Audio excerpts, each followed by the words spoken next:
Hello students, welcome to my Nurture. मैं हूं कृष्णा। कैसे हैं आप सब लोग? मस्त, बढ़िया। तो चलिए स्टार्ट करते हैं आज हम लोग lecture number 5 pharmaceutics chapter number 1 का यूनाइटेड स्टेट्स फार्माकोपिया यूएसपी को लेकर कुछ बात करेंगे। तो फार्माकोपिया हमारे लिए अब टर्म पुराना हो गया है। फार्माकोपिया का मतलब हमें बहुत अच्छे से पता है। तो इसमें हमें क्या पढ़ना है भाई? जाहिर सी बात है, कौन सी डेट में ये पब्लिश हुआ, कब, क्या, कुछ खास बातें हैं, कुछ लेटेस्ट जो आया उसके बारे में कुछ खास बातें, और फटाफट देख लें इसको हम लोग। तो ये क्या कह रहा है? United State pharmacopoeia, the US pharmacopoeial convention. ठीक है ना, ये जो पूरा एक टर्म है, इसके लिए कई बार टर्म यूएसपी इस्तेमाल हो जाता है। तो यूएसपी शॉर्ट फॉर्म, ऐसा लगता है कि दोनों एक जैसे ही हैं, तो कई बार कंफ्यूजन हो जाती है। तो मैंने यहां पर क्या किया है, ये यूएसपी यानी कि इसके लिए यूनाइटेड स्टेट फार्माकोपियल कन्वेंशन, जिसको हम यूएसपी कहते हैं कई बार, इज एन प्राइवेट, ये क्या है? एक प्राइवेट नॉन प्रॉफिट अपना फायदा नहीं देखती है, बॉडी ऑफ 300 डेलीगेट्स, 300 लोग यहां काम करते हैं, representing state and national associations and colleges of medicine. ये रिप्रेजेंट करता है नेशनल एसोसिएशंस और कॉलेजेस ऑफ मेडिसिन जो स्टेट और नेशनल लेवल पर हैं, nursing and pharmacy industry and agencies of the federal government. Federal मतलब एक संघ, मतलब जो मिलकर बनी हुई होती है गवर्नमेंट। ठीक है, तो यानी कि ओवरऑल बात ये कहना चाह रहा है कि जैसे कि ये एक ऐसी संस्था है जो इन सब चीजों पर नजर रख रही है। एक तरह से कह सकते हैं हम लोग, जैसे कि हमारे यहां पर क्या है, पीसीआई है। ठीक है, तो वहां पर क्या है, यूएसपी है, जो इन सब चीजों के ऊपर क्या रखे हुए है, नजर रखे हुए है, और एक नॉन प्रॉफिट संस्था है। ठीक है, इनकॉर्पोरेटेड इन 1900 में ये शामिल होती है। The purpose of USP are to set standards. इसका पर्पस क्या है? स्टैंडर्ड सेट करना है ना, जैसे पीसीआई का काम समझ लो। ठीक है, तो वैसे इसका काम क्या है? स्टैंडर्ड सेट करना for health care products in the US and to collect, US के अंदर हेल्थ क्या करना है? स्टैंडर्ड सेट करना हेल्थ केयर प्रोडक्ट्स को लेकर के, जो हेल्थ के लिए प्रोडक्ट कौन सी होती हैं? दवाइयां, सीधी सी बात है। And disseminate product use, disseminate मतलब किसी चीज का प्रस्ताव, एक तरह से ना प्रचार करना, है ना। Disseminate product use and information to providers and consumers. ठीक है, प्रोडक्ट यूज और उसके इंफॉर्मेशन को प्रोवाइडर्स और कंज्यूमर तक क्या करना है? पहुंचाना है। तो डिसेमिनेट मतलब होता है एक तरह से प्रचार करना या कोई चीज बताना किसी को। ठीक है, तो ये यूएसपी जो मैंने बिना डॉट के लिखी हुई है यहां पर, ये क्या हो गया? US pharmacopoeial convention. Every 5 year USP publishes revised standards for drug in the United State pharmacopoeia. जो ये यूएसपी है, हर 5 साल में ड्रग्स को रिवाइज करती है, और यूएसपी यूनाइटेड स्टेट फार्माकोपिया, है ना, कंफ्यूज नहीं करना। अब इसको मैंने क्या किया अपने नोट्स में, U.S.P करके, यानी डॉट के फॉर्म में लिखा हुआ है। जब U.S.P लिखूंगा तो इसका मतलब यूनाइटेड स्टेट फार्माकोपिया, यूएसपी लिखूंगा केवल बिना डॉट का, इसका मतलब ये वाली एक संस्था की बात कर रहा हूं मैं। ठीक है, कंफ्यूज नहीं करना। आगे आते हैं। ठीक है, एंड द नेशनल फॉर्मुलरी। अब ये नेशनल फॉर्मुलरी क्या होती है? सिंपल सी बात ये समझो, कुछ दवाइयों की लिस्ट होती है जो कि बहुत जरूरी होती है। इसको भी डिटेल में लेंगे, आएगा नेक्स्ट लेक्चर। ठीक है, तो हर 5 साल में ये क्या करती है? रिवाइज करती है। किसके? अच्छा, दोनों कंबाइंड, फार्माकोपिया और फॉर्मुलरी मिला करके एक कंबाइंड ये निकालती है अपनी। ठीक है ना, कंपेंडिया कंबाइंड निकालती है। तो यहां पर देखो फार्माकोपिया और फॉर्मुलरी में डिफरेंस क्या है। ये एक ऑफिशियल पब्लिकेशन है, ये एक अनऑफिशियल होता है। ये ऑफिशियल नहीं होता है, ठीक है, बना लेते हैं। पब्लिश बाय लीगल अथॉरिटीज, यहां पर कानूनी कार्रवाई हो सकती है अगर इसके हिसाब से नहीं चले तो। Publish by drug administration authority, जो जिस संस्था का ड्रग एडमिनिस्ट्रेशन अथॉरिटी होती है, जैसे हॉस्पिटल का है कोई, किसी स्टेट का है कोई, ठीक है ना, तो वो वहां पर उसको बनाता है। Brand names are not included, इसके अंदर ब्रांड नेम नहीं हो सकते हैं, केवल जेनरिक नेम होंगे। यहां ब्रांड नेम इंक्लूड होते हैं, बहुत बड़ा डिफरेंस है कि can be followed by physician of whole over the world, पूरी दुनिया में इसको फॉलो किया जा सकता है, बट ये हर कंट्री का, हर हॉस्पिटल का कहो अपना अलग होता है। पब्लिश लेस फ्रिक्वेंटली 5 ईयरली, बहुत जल्दी जल्दी पब्लिश नहीं होता है, 5 साल 10 साल में ऐसे पब्लिश हो रहा है। ये बहुत जल्दी जल्दी कहो, साल 2 साल के अंदर ये हर साल रिवाइज होता रहे, कौन सी दवाई जरूरी है कौन सी नहीं है। तो फॉर्मुलरी और फार्माकोपिया का डिफरेंस दिमाग में सेट रखना है। ये फार्माकोपिया में अगर मोटी सी बात बताऊं तो ड्रग कैसे बनाई जाती है, कैसे उसका स्टैंडर्डाइजेशन किया जाएगा, कैसे उसकी प्योरिटी चेक की जाएगी, कैसे उसका हम लोग देखेंगे कि वो प्योर है कि नहीं है, कैसे वो देखेंगे उसकी टॉक्सिसिटी कितना है, ये सब बातें यहां होती हैं। इसके अंदर केवल ड्रग के नाम होते हैं जो जरूरी होते हैं। क्लियर होगी बात? ठीक है, तो आगे आते हैं। These standards are recognized as official by federal government। ठीक है, इसको हम लोग ऑफिशियल की तौर पे, ये जो फार्माकोपिया यानी कि इस तरह से लिखा जाएगा अब, यूएसपी और एनएफ, ये मिल करके एक किताब रिलीज होती है जिसे हम, ठीक, कंपेंडिया बोल देते हैं। दीज स्टैंडर्ड्स ये ऑफिशियली रिकॉग्नाइज किए जाते हैं गवर्नमेंट के द्वारा, and enforceable by FDA, FDA के द्वारा इनफोर्स में लाए जाते हैं, कानूनी तौर पे लागू किए जाते हैं। The standards include specification pertaining to, इसके अंदर जो स्टैंडर्ड्स होते हैं वो खास तरीके से किसके रिलेटेड में होते हैं, ड्रग की स्ट्रेंथ को लेकर के, ड्रग कितना ताकतवर है, ड्रग की क्वालिटी को लेकर के, प्योरिटी लेकर के, पैकेजिंग कैसे पैक करना है, कैसे लेबलिंग करनी है वगैरह वगैरह, तो ये सारी बातें इसके अंदर होती हैं। तो डिफरेंस बिटवीन फार्माकोपिया फॉर्मुलरी ये हमने देख लिया है। अब USP is recognised as the official compendium. अब ये यूएसपी ये है यूनाइटेड स्टेट फार्माकोपिया, ये एक ऑफिशियल कंपेंडियम है। अब कंपेंडियम में जिक्र कर चुका हूं क्या होता है, ठीक है ना, ठीक है। For drug in the US, US के अंदर इसको एक ऑफिशियल कंपेंडियम माना जाता है। ऑफिशियल मतलब समझते हो, इसको सब मानेंगे। According to the Federal food Drug and Cosmetic Act, कौन सा है यहां पर देखो, ब्रिटिश में क्या था, लास्ट लेक्चर में पढ़ा होगा ब्रिटिश वाला, तो उसमें मेडिसिन एक्ट था, यहां पर क्या है, federal food Drug and Cosmetic act. तो यही सब छोटी छोटी बातें हैं जो मैं तुम लोगों को एमसीक्यू की प्रैक्टिस में भी करवा दूंगा, और यहां तो खैर बताता हुआ चल ही रहा हूं। USP sets standard for drug identity, strength and purity, है ना, जो यूएसपी है वो ड्रग की आइडेंटिटी कैसे ढूंढा जाएगा, उसकी स्ट्रेंथ और प्योरिटी के लिए स्टैंडर्ड सेट करती है कि उसका ये मानक होगा, इतना इतना आपको रखना है, इससे ना ऊपर ना इससे नीचे। FDA enforces the standard set by the USP, USP में जो स्टैंडर्ड है उसको कौन चेक करेगा, एफडीए, वो चेक करेगा कि पूरा जो उसमें है उसके कंट्री में इसके हिसाब से चीजें बन रही कि नहीं बन रही, नहीं बन रही है तो क्या हो जाएगा, लीगल, उसके ऊपर कानूनी कार्रवाई हो जाएगी। तो USP is published in combined volume with the national formulary, मैंने कहा ना जो यूएसपी है वो नेशनल फॉर्मुलरी के साथ कंबाइंड वॉल्यूम में पब्लिश की जाती है, USP NF. USP sets standard for both human drugs and animal drugs, दोनों के लिए ये स्टैंडर्ड सेट करती है। USP also sets standard for the dietary supplement, खाने में डाइट क्या रहेगी, कितना कितना खाना है रोज हमको, मतलब डाइट के तौर पर कितना कार्बोहाइड्रेट फैट प्रोटीन लेना चाहिए। एंड फूड इंग्रेडिएंट, फूड के अंदर वहां पे क्या है, देखा होगा विदेशों में पैकेट वाले फूड बहुत ज्यादा है, तो उसके अंदर प्रिजर्वेटिव्स, केमिकल्स, कलरिंग एजेंट वो सब बहुत ज्यादा रहता है करके, तो वो जो फूड के इंग्रेडिएंट्स हैं उनके बारे में भी क्या करता है, ये डिसीजन लेता है। अब यूएसपी की अगर हिस्ट्री ले लें अगर हम लोग, तो ये यूएसपी होगी संस्था जो कि नॉन प्रॉफिटेबल थी, इस्टेब्लिश की गई थी by doctor Lyman Spalding with 10 physician in January 1820 में, ठीक है ना। USP publish United State Pharmacopeia, ये जो है ये पब्लिश करती है यूएसपी को, ठीक है, तो यूएसपी पब्लिश करती है, यूएसपी को कंफ्यूज मत कर जाना, ये संस्था है, ये फार्माकोपिया है सिंस 1820, और तभी से ही यूएसपी यानी कि यूनाइटेड स्टेट फार्माकोपिया पब्लिश होती हुई चली आ रही है। Federal food drug act recognize the USP and NF in 1906, यानी कि ये जो था फेडरल फूड ड्रग और एक्ट ने यूएसपी और एनएफ को रिकॉग्नाइज किया कि हाँ ये होनी चाहिए और ये लीगल रहेगा अपनी कंट्री के लिए 1906 में, और इन्फोर्स किया गया, लीगल तौर पे लागू करवाया किसने, एफडीए ने इन 1938 में। फर्स्ट, अच्छा ये पब्लिश तो हो गई थी लेकिन लीगल तौर पे जो काम हो रहे हैं वो ये वाली डेट होगी, तो यानी कि ये कहीं ना कहीं हमारे पास क्या हो जाती है, एक इंपॉर्टेंट बात हो जाती है। First national formulary of the United state appeared in 1888, again एक इंपॉर्टेंट लाइन है तुम्हारे एमसीक्यू के लिए। अब बात कर रहा है इन 1888 में, यानी कि 1888 में नेशनल फॉर्मुलरी आ गई थी, बना दी थी किसी ने, लेकिन इन 1975 यूएसपी एक्वायर्ड मतलब उसने उसको ले लिया, अधिग्रहण कर लिया उसका, the national formulary which contain excipients standards, ठीक है ना, जो ड्रग के अंदर कंटेंट एक्स्ट्रा पढ़ते हैं उसके अंदर उसके वो लिखे हुए थे। USP acquired the food chemical codex in 2006, उसने उसको भी एक्वायर कर लिया।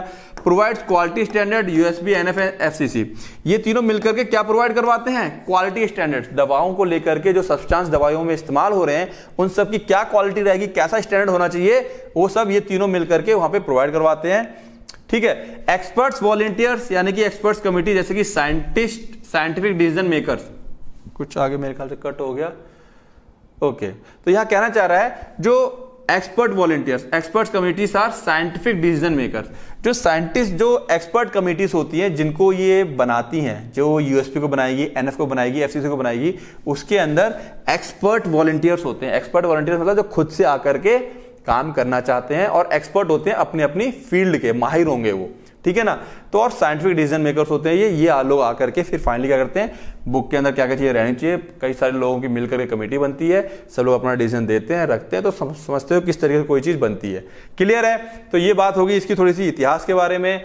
अब इसका ऑब्जेक्टिव क्या भैया यूएसपी का, compendial standard setting and revision. USP यानी कि जो संस्था थी जो यूनाइटेड स्टेट फार्माकोपिया को पब्लिश करेगी, उसका ऑब्जेक्टिव क्या है, मेन कंपेंडियल स्टैंडर्ड, जिससे कि यूएसपी का स्टैंडर्ड बना रहे और टाइम टाइम पे रिवाइज होती रहे। To set standard for drug substance, जितने भी ड्रग सब्सटेंस यूज हो रहे हैं उनका स्टैंडर्ड बना रहा है, ड्रग प्रोडक्ट जो बन रहे हैं उनका स्टैंडर्ड, उनकी स्ट्रेंथ, उनकी प्योरिटी, उनका क्वालिटी पैकिंग, उनकी लेबलिंग, ये सब प्रॉपर अंडर द कंट्रोल और स्टैंडर्ड के हिसाब से होना चाहिए। ये सब को ऊपर कंट्रोल करने के लिए ही इसका मेन उद्देश्य था। अब देखो यूएसपी में क्या रहेगा, यूएसपी जैसे कि ब्रिटिश फार्माकोपिया में एडिशन थे, फिर बाद में बीपी 2007 2008 इस तरह के चालू हो गया था। तो यहाँ फर्स्ट एडिशन कब हो गया था, 1820 में, जिसके अंदर 217 ड्रग थे। सेकंड एडिशन कब आ गया था, 1905 में, but it was title 8th as it was the 8th revision. ये 8वां रिवीजन था, तो इसको कई बार हम लोग 8वां एडिशन भी बोल देते हैं। अब हुआ क्या, 5 जुलाई 1974 को USP and NF got unified, ये दोनों मिल गई, कंबाइंड हो गई, एंड देयर आफ्टर उसके बाद a single volume is published, दोनों को मिला करके एक ही वॉल्यूम पब्लिश किया जाता था। तो तब से नाम पड़ने लगा यूएसपी और एनएफ मिल करके। अच्छा, इसके बाद जो ये हमने पढ़ा यहाँ पर दो के बाद कई सारे आ चुके थे, अब वहां उनमें कोई खास चीजें नहीं थी, तो वो इसीलिए यहाँ पर शो नहीं किए गए हैं। जब तक जो रिलीज हुआ ये, तब तक 22वीं यूएसपी छप चुकी थी और 17वीं एनएफ आ चुकी थी, दोनों को मिला करके कंबाइन किया गया, ठीक है। और ये कब आई, 1990 में, 22nd edition of USP combined with 17th edition of NF, और मिला करके इसको पब्लिश कर दिया गया। Electronic version of USB NF on floppy disk was introduced in 1992। Electronic, पहले फ्लॉपी डिस्क आती थी जो कि अब नहीं आती है, ठीक है, उसमें भी यानी कि एक तरह से इलेक्ट्रॉनिक मीडिया कंप्यूटर पर देखने के लिए 1992 में इसको इंट्रोड्यूस किया गया। फिर USB 2318 was published in Mumbai as an Asian edition at the end of 1994। 23 has 10 supplement, जो यूएसपी 23 थे उसके 10 सप्लीमेंट्स थे। सप्लीमेंट मतलब समझते हो ना, चीजें जब उसमें कुछ करेक्ट कर दी जाती हैं। 2419 अपीयर्ड फ्रॉम 1 जनवरी 2000, ये 2000 से आई। यूएसपी 3025 NF25 अपीयर्ड फ्रॉम मई 2007। तो इसमें डेट्स वगैरह हैं। अब यहाँ पर कुछ खास बातें हैं तो वो हमने यहाँ लिखी हुई हैं, देखें क्या है जरा। It contains scientific standards for drug. अच्छा, कभी आ जाए तो ये जनरल बातें लिख सकते हो, ये हर फार्माकोपिया में कहीं ना कहीं कॉमन है। क्या क्या होगा, scientific standard for drug, dietary substance, biological products, excipient used in doses form, है ना। कुछ कॉमन सी 8-10 लाइन निकाल लेनी है जो एक फार्माकोपिया के अंदर होती हैं। तो कभी आ जाता है कि इसके बारे में कुछ लिखो तो 8-10 लाइनें आप लिख सकते हो, ठीक है ना। ये नहीं कि बिल्कुल चल रहे हैं यहाँ पर। अब मान लो it contain 4100 monograph and 200 general chapter. भूल गए अगर, अरे गलती से 3100 लिख दिया, तो ये नहीं कि एग्जैक्ट याद है, लेकिन कोशिश करो एग्जैक्ट याद हो जाए। लेकिन याद नहीं है तो कुछ एक डाटा दे दो लिख के, ठीक है ना। 4100 मोनोग्राफ एंड 200 जनरल चैप्टर्स थे यहाँ पर। It has been printed in 3 volume, 3 volume में प्रिंट हुआ था। Volume 1 contain general chapters and volume 2 and 3 contain monograph. General chapter मतलब वही प्रीफेस, इंडेक्स, एक्नॉलेजमेंट वगैरह वो सब चीजें होंगी।